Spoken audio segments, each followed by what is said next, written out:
В името на човечеството. Манифест за героите на съвестта.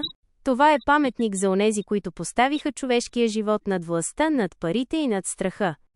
Те застанаха срещу своите, за да спасят чуждите. Първи. Защитници на истината. Сократ. Избра смъртта пред лъжата и сляпото подчинение. Джордано Бруно. Беше изгорен на клада, защото отказа да предаде науката. Галилео Галилей. Защити научната правда срещу догмите. Софи Шоу. Млада студентка гилотинирана, защото се изправи срещу нацизма. Александър Солженицин и Борис Пастернак. Разкриха истината за лагерите и тиранията с цената на свободата си. Втори.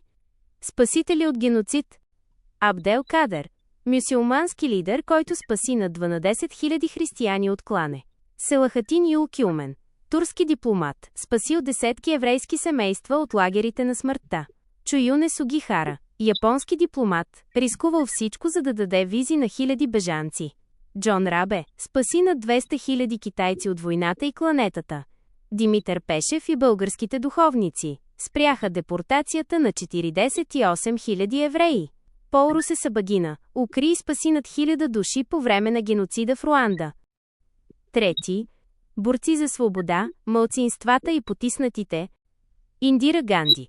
Застана зад ромите по света, нарече ги деца на Индия и подкрепи тяхната култура и права срещу гоненията.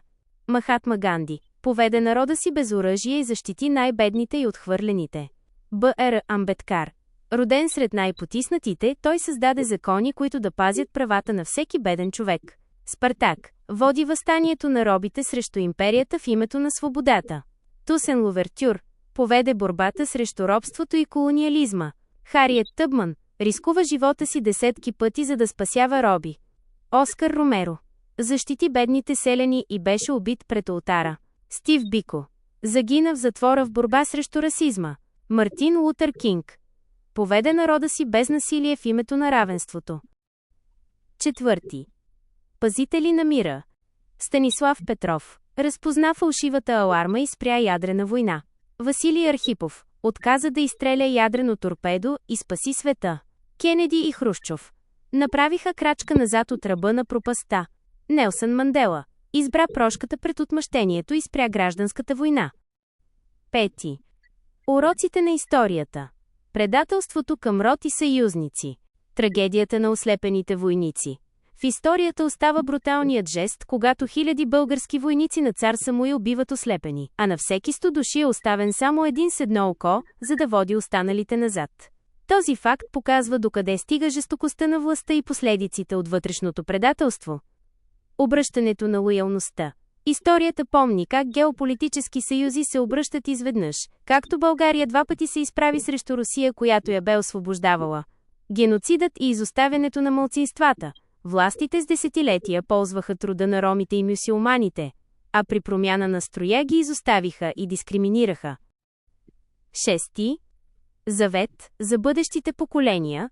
Нито един етнос, нито една религия и нито една фамилия не трябва да има абсолютна власт над света. Властта ражда тирания. Тя трябва да принадлежи на разума и справедливостта. Най-свободен е онзи човек, който произвежда сам, не е зависим от никого и е примирен с раждането и смъртта.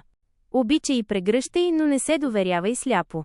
Законите, системите и властниците се сменят.